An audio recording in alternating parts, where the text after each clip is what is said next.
Hello, everyone. Welcome back in. Good to see you all again. It is a rainy, dreary day, and I hope my power stays on long enough for me to be able to record. So, let's just jump right into it, okay?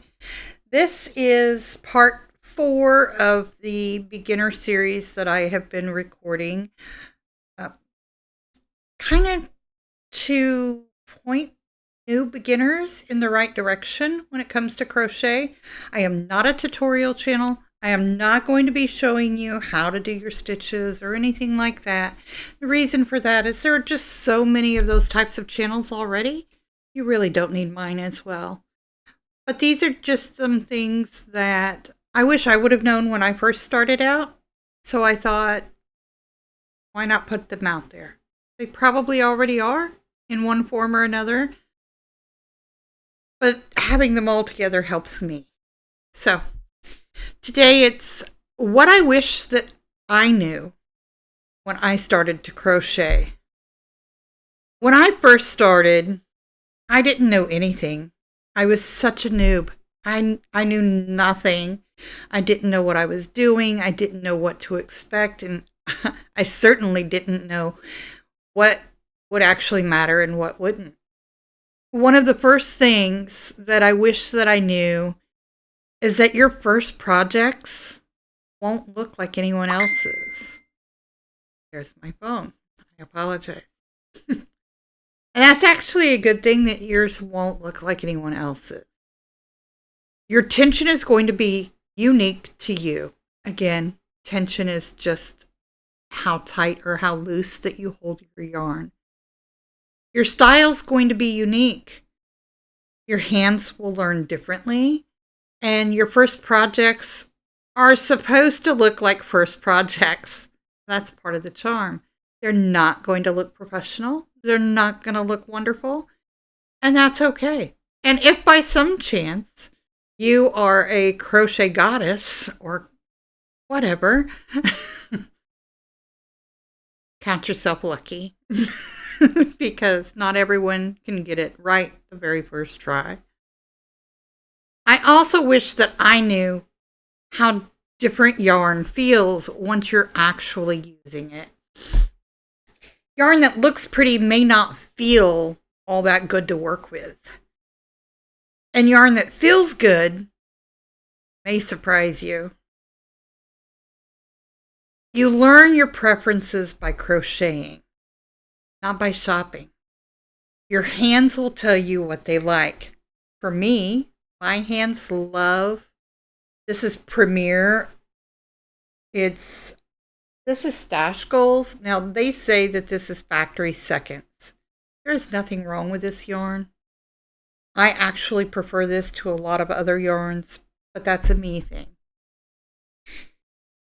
Mistakes. Boy, I wish I knew this one. Mistakes are normal. Mistakes teach your hands. Ripping back or frogging your work to go back to a point where your mistake happened, undoing that mistake, and then continuing on is normal. It is a completely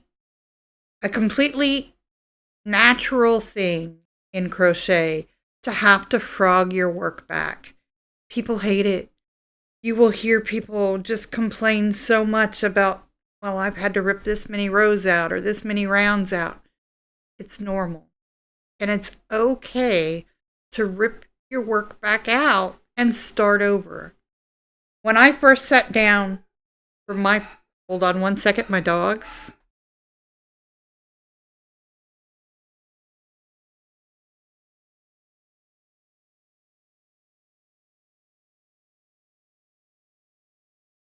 I apologize, y'all. Like I said, it's raining. My dogs don't like to hear the rain, and they're going to bark. Every time that the wind picks up and the rain comes down a little bit different, they're going to bark. I apologize. As I was saying, when I first sat down with my crochet hook and a skein of yarn, I needed to learn how to chain because my intention was to make blankets and only blankets.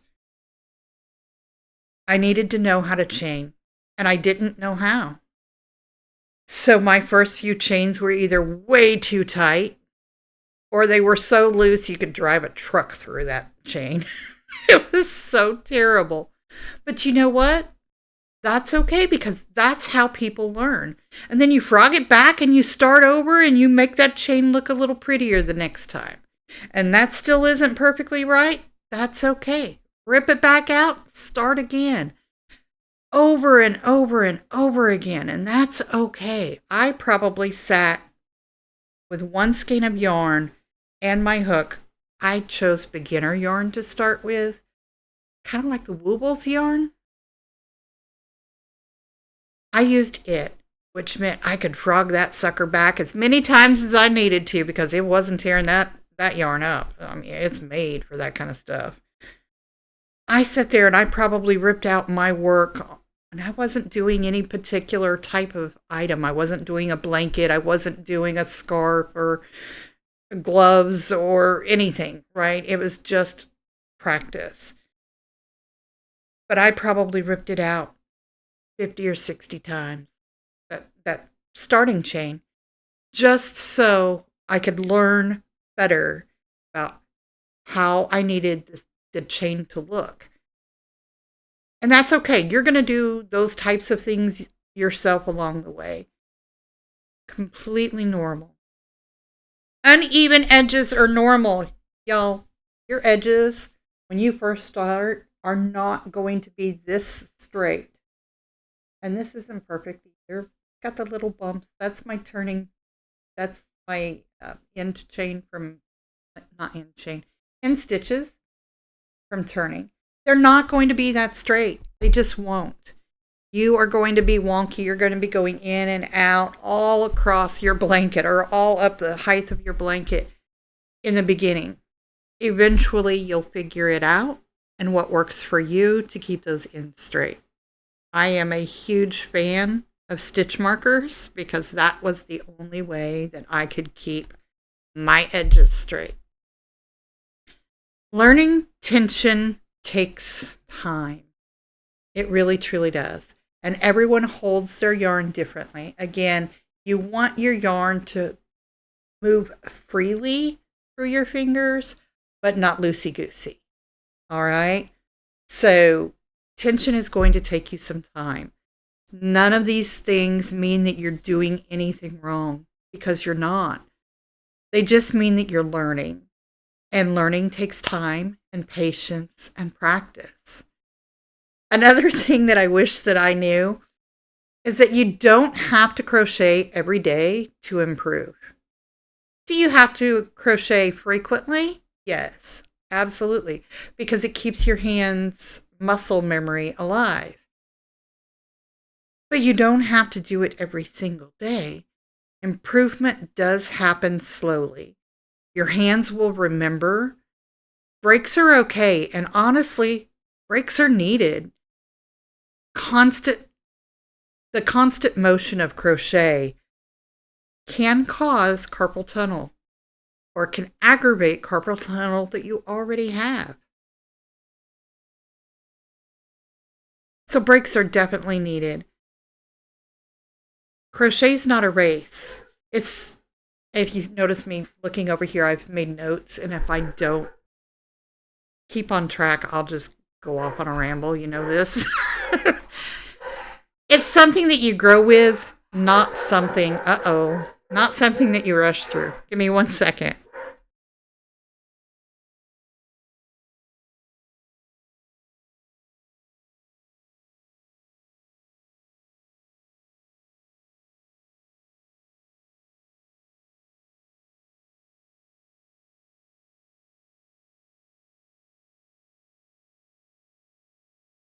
I apologize, y'all. That dog. I love him to death, but wow. Crochet is something that you grow with. It's not something that you rush through. It's not going to click in your brain the second you pick up your hook. It's not going to be, oh, I already know how to do this. Unless you do. You know, some people do. And you can start big. That's okay. You don't have to have the smallest project in the world in mind in order to start crocheting. You don't have to start with the tiniest projects. Blankets are also very valid beginner projects. Any and every project is okay for you to start to learn to crochet. It doesn't matter the size of the project, it matters that you are actually doing it. That's all that matters.